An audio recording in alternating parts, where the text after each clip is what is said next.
Сегизинчи майда Баткен районунун Көкташ айылындагы аныкталбаган 50 сотық жерди талашуудан улам жергиликтүү тургундар менен тажик жарандарынын ортосунда жаңжал чыгып, эки тарап бири-бирине ок атышкан. Талаштуу жер такталбаган аймакка киргени менен аны Кыргызстан тарап пайдаланып келген. Атышуудан тажик тараптан 2 адам жарадар болсо, Кыргызстандын чек ара кызматынын 3 жоокери, 1 жергиликтүү тургун жарат алган. Алгач алар Баткен облустук бириктирилген ооруканасына жеткирилип, кийин борборго алынып келинген.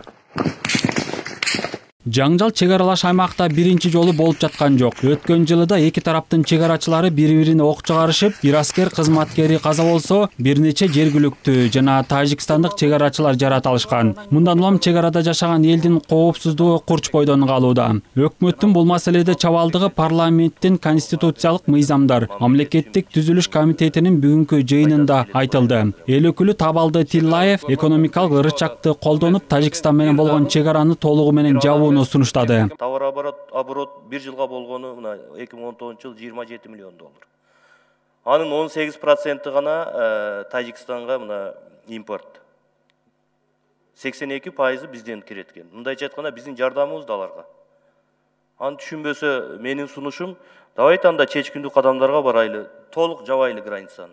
Өкмөт болсо жакында Кайрагач көзөмөл өткөрүү жайын жаба турганын билдирди. Бул боюнча тажик тарапта сунуш берген. Экономикалык мүмкүнчүлүктү колдонуп, чек аралардын ишмердүүлүгүн токтотуу актысы мурда эле өтүп кеткенин өкмөт моюнга алат. Мындан Кыргызстан убактылуу пайда тапканы менен 2-3 жылдан кийин зыян тартып калышы мүмкүн дейт вице-премьер. Бул маселени баягы биз тособуз, 2 ай 1 жыл тоскондон кийин, эгер Өзбекстан менен булардын алакасы жакшы болгон болсо, биз кийин өзүңүз билесиз, ошол жердеги биздин жарандарыбыздын дагы кандайдыр бир чек аралаш соода саттыктын эсебинен оокат кылып атат. Биз ошол жагындагы мындай рискти карап атабыз. Мадумаровдун айткандарын эксперттер өкмөттүн кезектеги шылтоосу катары сыпатташууда. Алар аткаруу бийлиги өлкө зыян тартат деген жүйөсү менен аткезчилерди калкалап жатат деп баалашууда. Айтымдарында Тажикстан менен талаштуу жерлерди тактоодо Кыргызстан үчүн бул жол эң ыңгайлуу. Аны колдонуп калыш керек эле, тилекке каршы коңшулардын көзүн карап, колдо бар мүмкүнчүлүктү колдоно албай жатышат. Эч кандай кыйналбайт. Мен айтып коеюн, ошол жерге ошолор бизден мына 1000 деген тонн азык түлүк кетип атат азыр Тажикстанга. Күйүүчү майлар кетип, баары контрабанда. Мамлекет бизби жемнебиз биз өзү. Бир контрабандисттер, 4-5 элдердин жемкорлор байыш керек дагы, ошолордун окатына, көңүлүнө карап, биз тажиктерди жана бизге замбирек колдонгон адамдарды багышыбыз керек. Бул эмне дейт бул?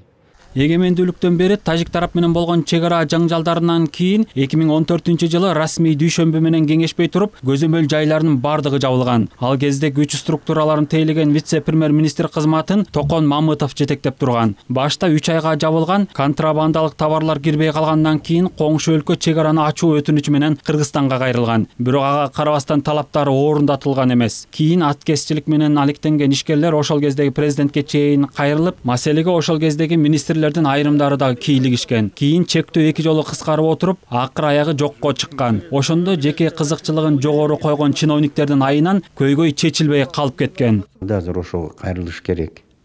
14 жылга кайрылыш керек, ошол жерден кайра башташ керек. Бул Кыргызстанга дагы пайдалуу, Өзбекстанга да пайдалуу, Тажикстанга да пайдалуу. Негизи максат, эң биринчи максат чек ара маселе чечилет. Анан Кыргыз-Тажик элинин ортосундагы мамиле бузулбайт, Кыргыз-Өзбек элинин ортосунда, жөнөкөй адамдардын ортосунда мамиле бузулбайт, кан төгүлбөйт. Мына ушул эки принципти эске алып туруп, тынч саясий дипломатиялык жол менен чечсе болот. Көзөмөл жайларын жабуудан тышкары чек ара маселесин чечүүдө Кыргызстан башка тармактар боюнча ырычактарды да колдонсо болот. Бирок алар жаңжалдардын курчушуна алып келиши мүмкүн. Андыктан жогоруда сөз кылган тынч дипломатиялык жол менен маселени чечүү биз үчүн ыңгайлуу. Дүйшөн Шаршембеков, Калыбек Абдумамутов, New TV.